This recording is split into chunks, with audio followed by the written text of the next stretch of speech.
على عين الحق التي تتجلى منها عروش الحقائق عين المعارف الأقوم سرادك التام الأسقم اللهم صل وسلم على دلالة الحق بالحق الكنز الأعظم إفاضتك منك إليك إهادة النور المدلسم صلى الله عليه وعلى آله صلاة تعرفنا بها إياه اللهم صل وسلم على عين الرحمة الربانية والياقوتة المتحققة الحائدة بمركز الفهوم والمعاني ونور الأكوان المتكونة الآدمي الصاحب الحق الرباني البرق الصعب مزون الأرباح المالئة لكل متعرض من البحور والأواني ونورك اللامي الذي ملأت به كونك الحائد بأمكنة المكان اللهم صل وسلم على عين الحق التي تتجلى منها عروش الحقائق عين المعارف الأقوم سرادك التام الأسقم اللهم صل وسلم على دلالة الحق بالحق الكنز الأعظم إفاضتك منك إليك إهادة النور المدلسم صلى الله عليه وعلى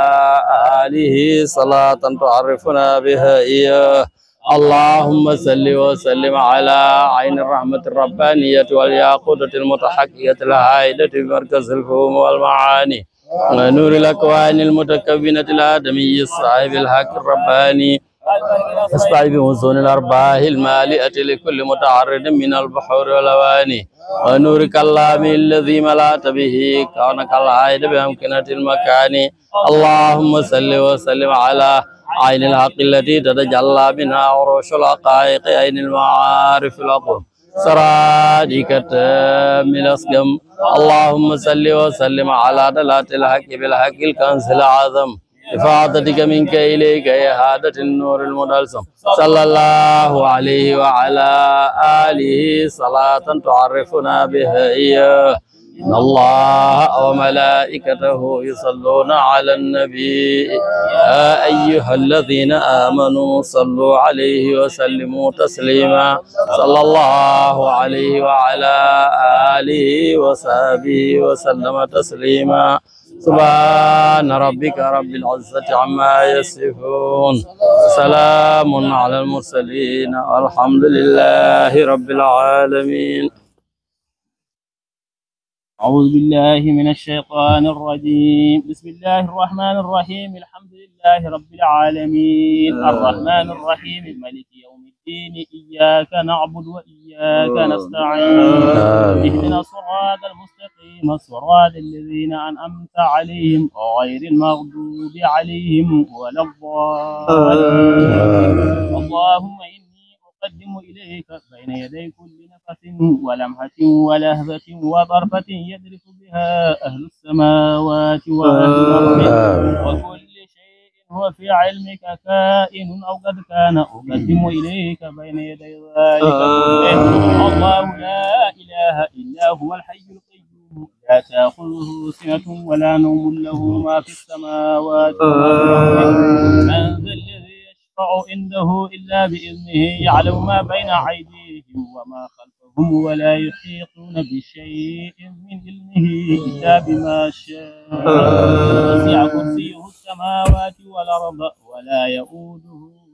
حفظهما وهو العلي العظيم اللهم صل على سيدنا محمد الفاتح لما أغلق والخاتم لما سبق ناصر الحق بالحق والهادي إلى صراطك المستقيم وعلى آله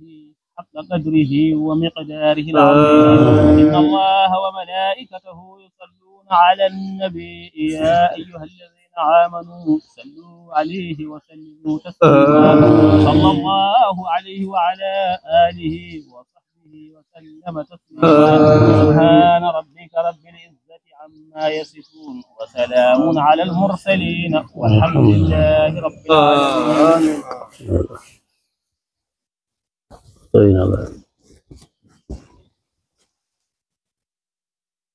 الله أكبر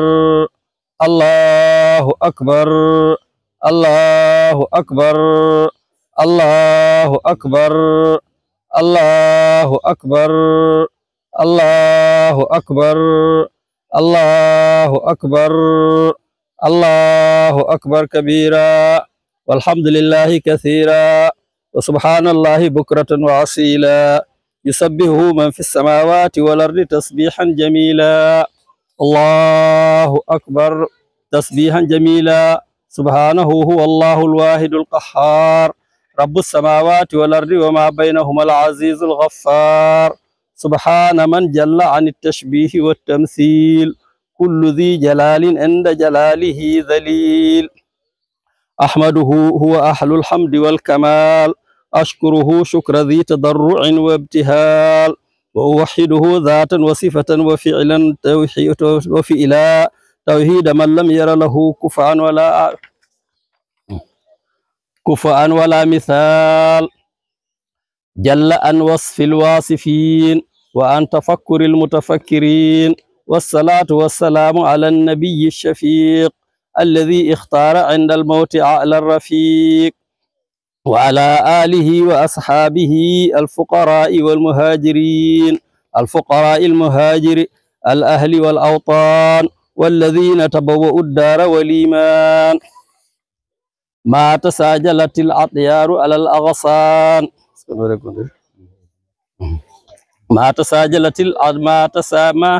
ما تساجلت الأطيار على الأغصان والأشجار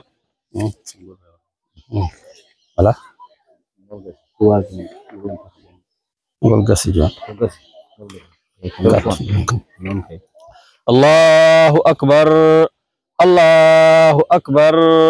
الله أكبر تكبير من ليس له طمأنينة ولا قرار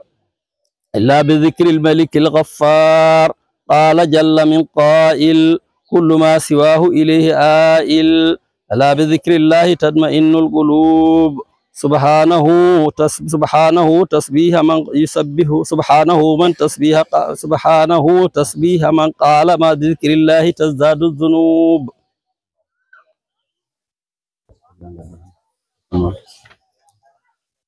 لأنه الذكر والذاكر والمذكور لكنه قليل من عبادي الشكور الله أكبر الله أكبر الله أكبر كبيرا والحمد لله كثيرا وسبحان الله بكرة وأصيلا جل وعلا علوا جميلا ما سبح الرعد بحمده والملائكة من خيفته وما غشي العاشقون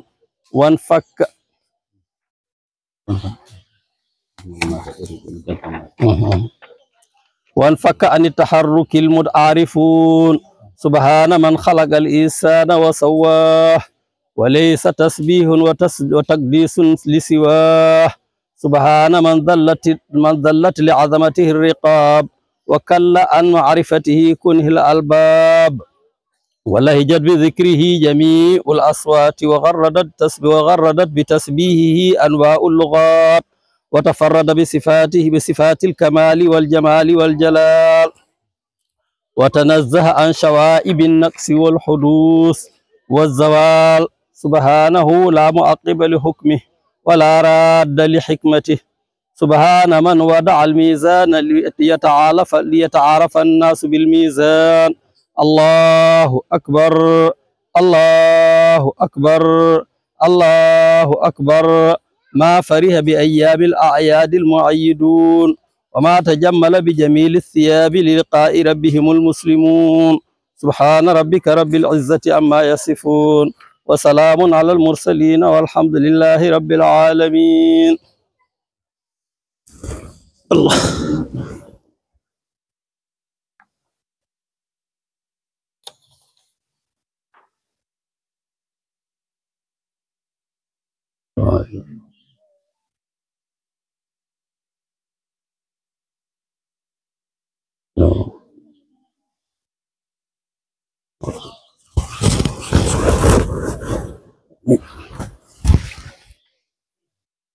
الله أكبر الله أكبر الله أكبر الله أكبر الله أكبر الله أكبر الله أكبر الله أكبر الله أكبر كبيرا والحمد لله كثيرا وسبحان الله بكرة وأصيلا. الحمد لله الذي زين الأيام بأيام الأعياد والسرور، سبحانه جل الله أكبر. أحمده على نعم لا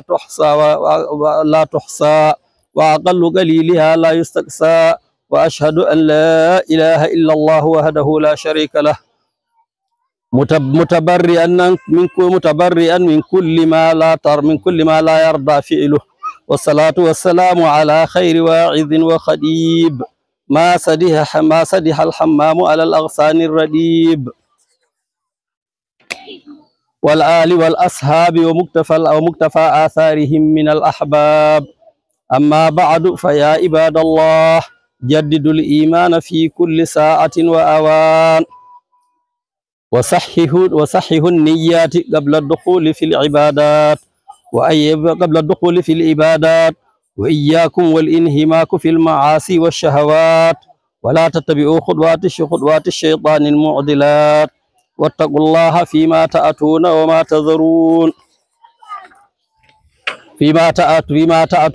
تذرون. وقال تعالى: إنما يتقبل الله من المتقين. وقال أيضا: لن ينال الله لحومها ولا دماؤها ولكن يناله التقوى منكم. وفي الحديث: إن الله لا ينظر إلى صوركم وأموالكم ولكن ينظر إلى قلوبكم وأعمالكم. وقال أيضا عليه السلام: أخلصوا عبادة لله وأقيموا خمسكم وأدوا زكاة أموالكم طيبة بها أنفسكم، وصوموا شهركم وحجوا بيت ربكم وادخلوا جنة ربكم. الله أكبر، الله أكبر، الله أكبر من كل كبير، وهو على كل شيء قدير، وبالإجابة جدير. نعم المولى ونعم النصير. اعلموا أن قد سن لحر مسلم قادر غير حاج أدهية عنه وعن أبويه الفقيرين وعن الولد الصغير ذي الاحتياج لا غيرهم من الأقربين، وإن يتيما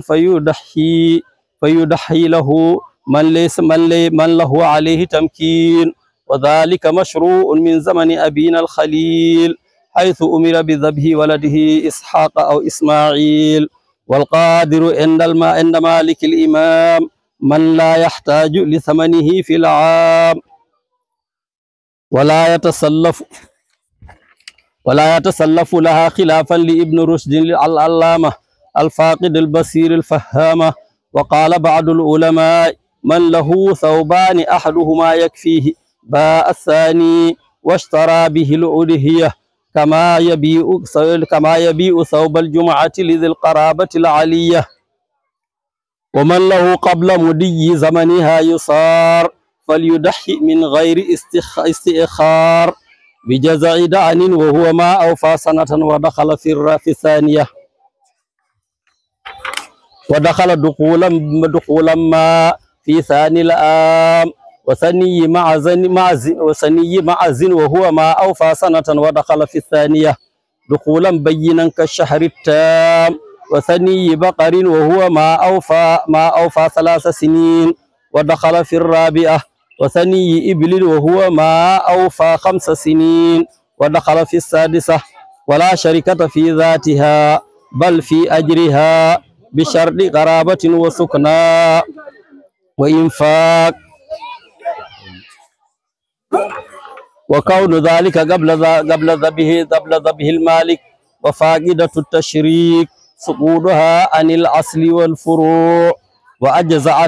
وأجزعت المقعدة لشهم ومكسورة القرن إن برئ والجماء، ولا ذات مرض بين وأرجاء وأوراء، ولو بقيت العين لصورتها، وناقصة جزء عن غير الخساء، وذاهبة ثلث ذنب وما فوقه من أذن، ومشقوقة أذن فذاك ولا سماء جدا وبترا وذاهبة ما فوق الواحدة من أسنانها لغير إصغار وكبر وبخرا وبكما ويابسة جميع الضرع وأجفاء والظاهر في الأذنين والظاهر في أذنين اغتفار الأقل واحتمل عدم التلفيق في الذهاب وفهل كل نوع أفضل من خصيانه وخصيانه أفضل من فهول النوع الذي يليه سبحان من جعل في كل نوع زوجين فيه وذكور الدعن أعلاها وإناث الابن أدناها ووقتها للإمام بعد صلاته وخطبته ولغير وبعد ذبحه وفي غروب الشمس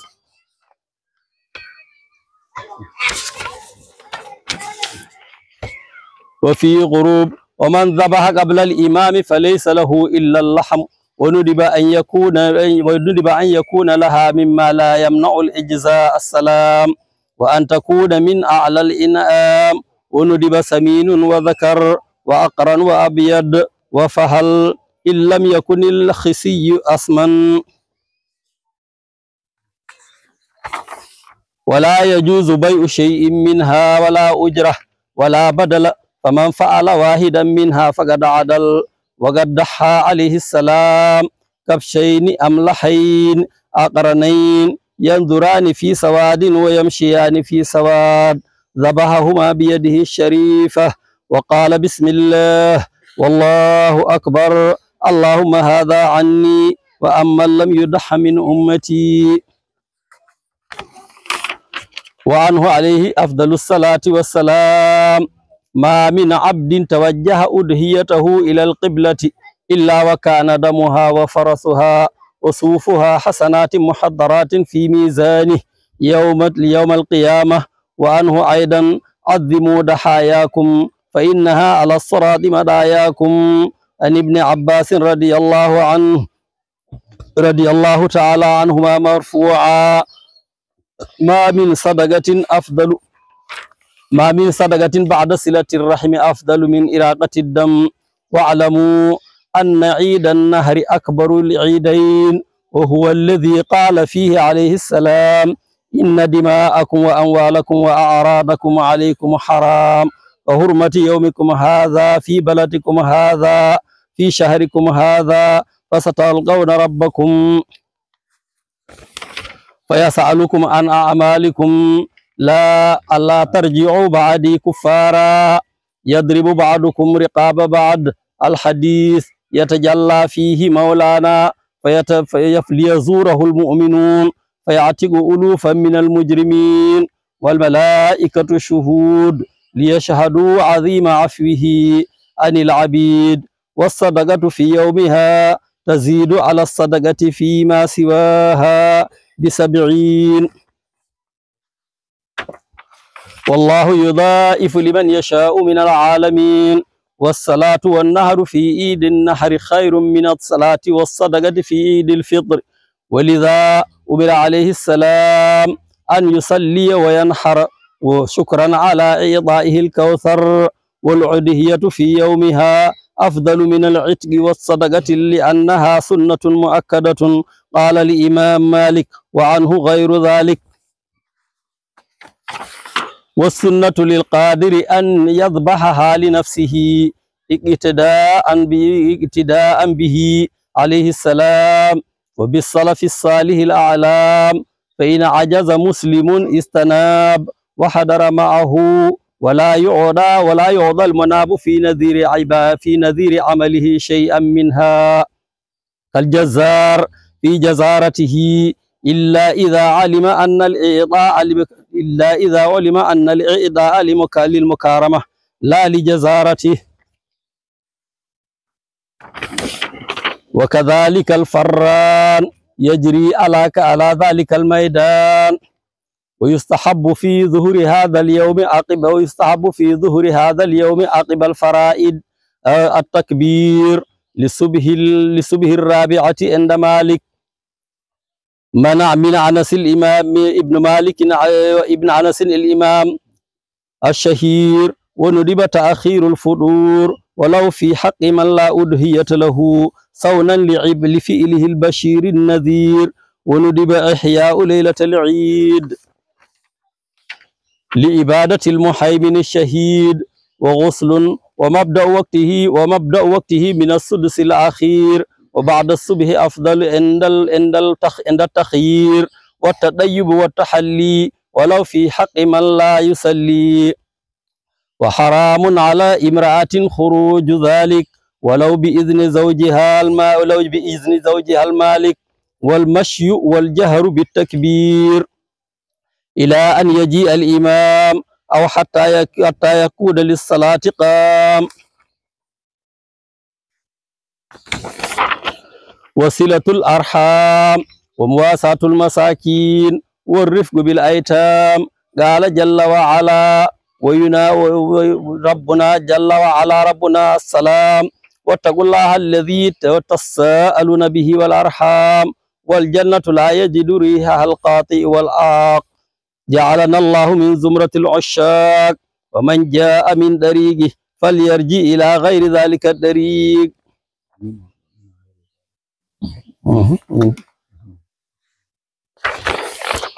واعلموا أن ما عندكم ينفد وما عند الله باق وما الحياة الدنيا إلا متاع من لا له خلاق. قال عليه الصلاة والسلام أول ما نبدأ به في يومنا هذا نصلي ثم نرجع فننحر. من فعل ذلك فقد أصاب سنتنا. من ضحى طيبة بها نفسه كانت له حجابا من النار. الله أكبر الله أكبر الله أكبر كبيرا والحمد لله كثيرا وسبحان الله بكرة وأصيلا. سبحان ربك رب العزة عما يصفون وسلام على المرسلين والحمد لله رب العالمين. اللهم صل على سيدنا